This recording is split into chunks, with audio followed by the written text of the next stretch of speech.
Symmetry, traditionally understood as the quality of being made up of exactly similar parts facing each other, or arranged around an axis.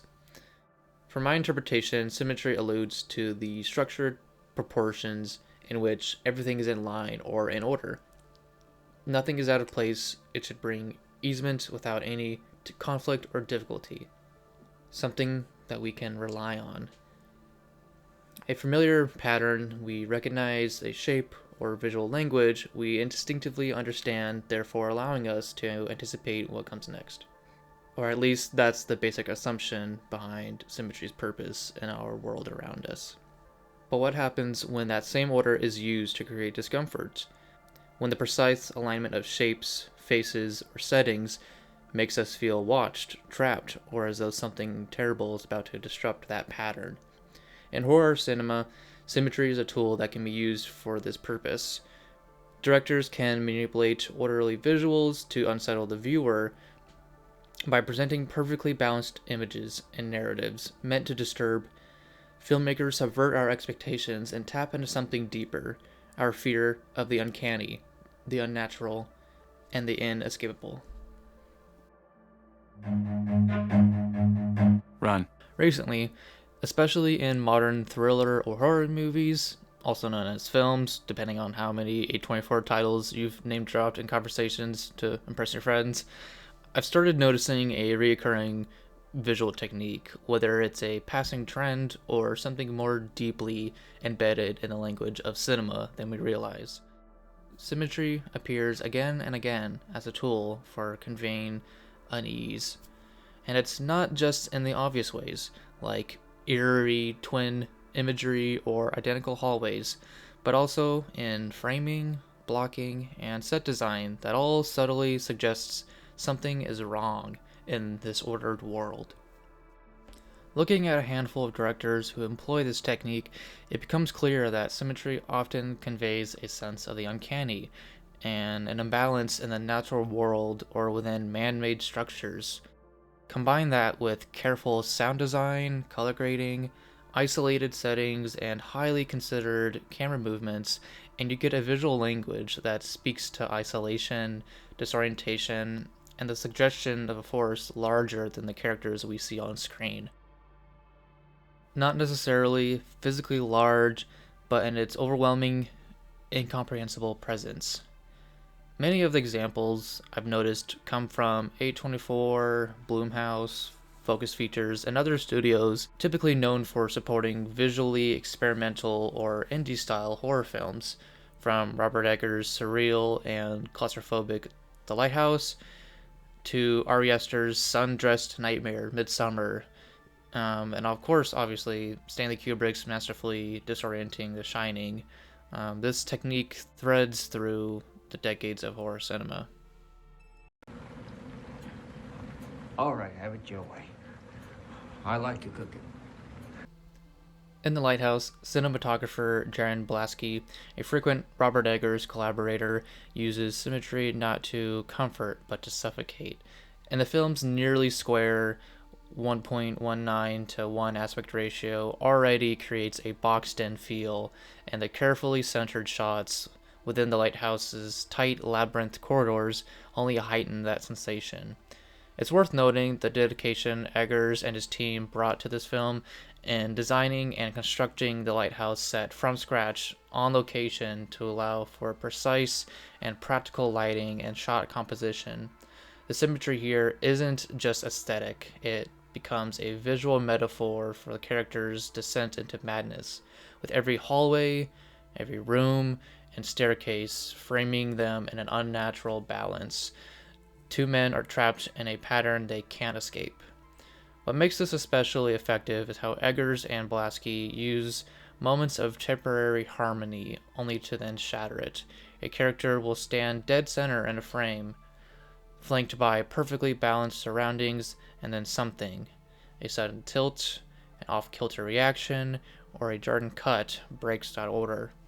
The result is a persistent sense of instability despite the visual order. If it's not gonna be symmetrical, it's not going in the movie!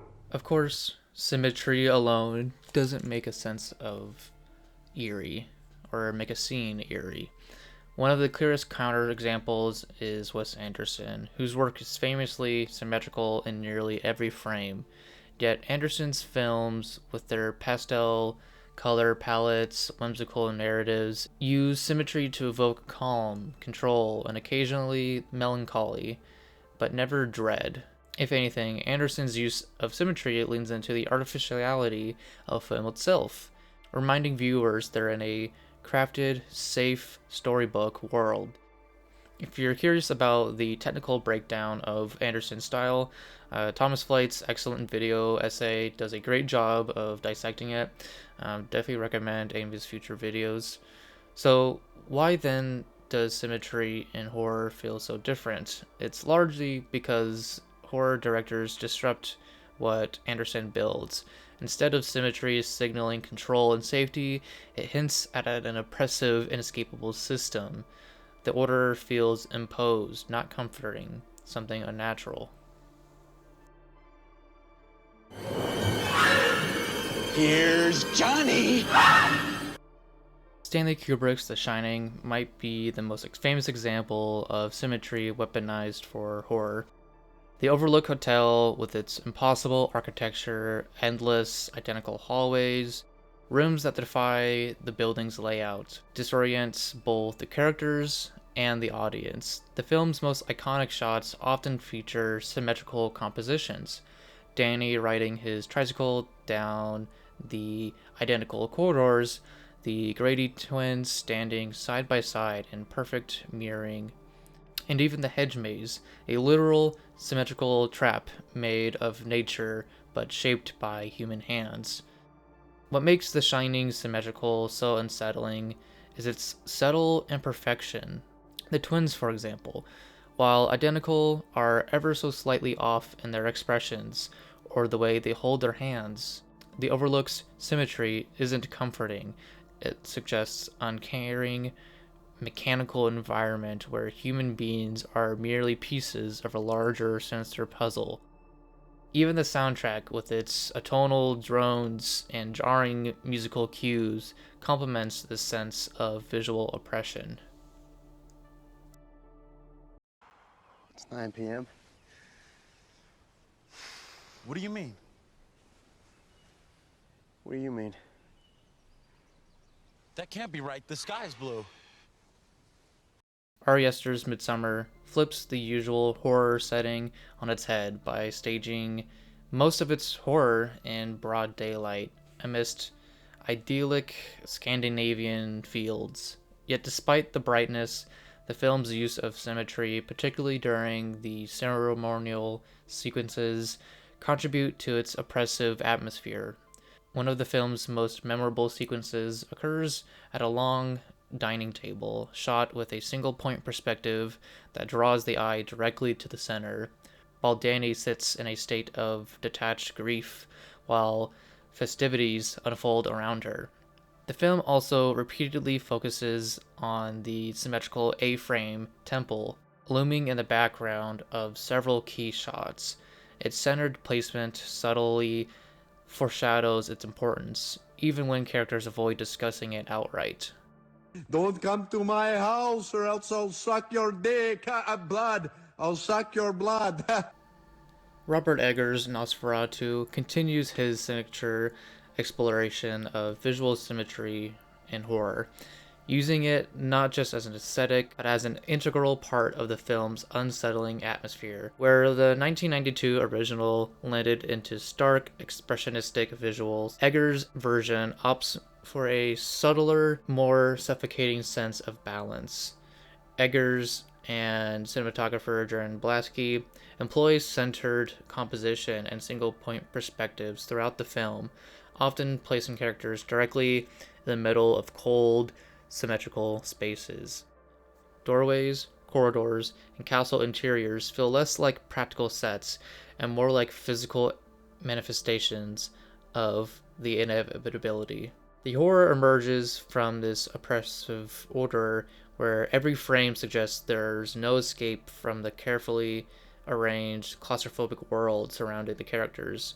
Similarly, Oz Perkins' long legs uses symmetry to an eerie effect in more modern settings.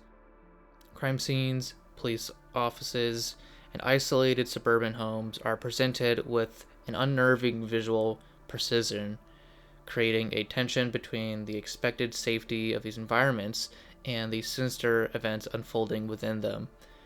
Perkins repeatedly frames his characters against centered backdrops, subtly suggesting an unseen intelligence orchestrating the horror from beyond the frame.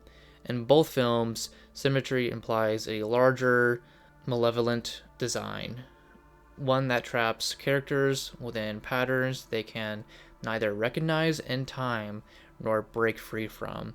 It reinforces the idea that the true terror isn't chaos, but the revelation that the world's horrors might be carefully, deliberately arranged.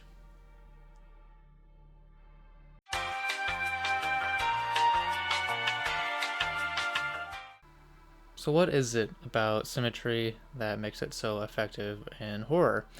I think it comes down to expectation and subversion of it. We expect symmetry to soothe us, to represent balance and control. When that structure appears in unsettling narratives, it creates cognitive dissonance. Our eyes see order, but our instincts feel dread. Like Eggers, Kubrick, Astor, and Perkins understand that the most effective horror doesn't always come from chaos and jump scares, but from the exact opposite.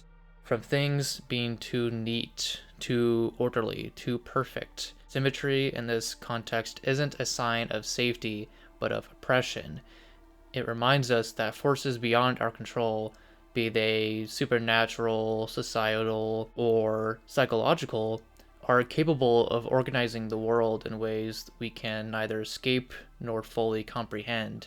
And perhaps that's the deepest horror of all, not disorder, but terrifying, inescapable order.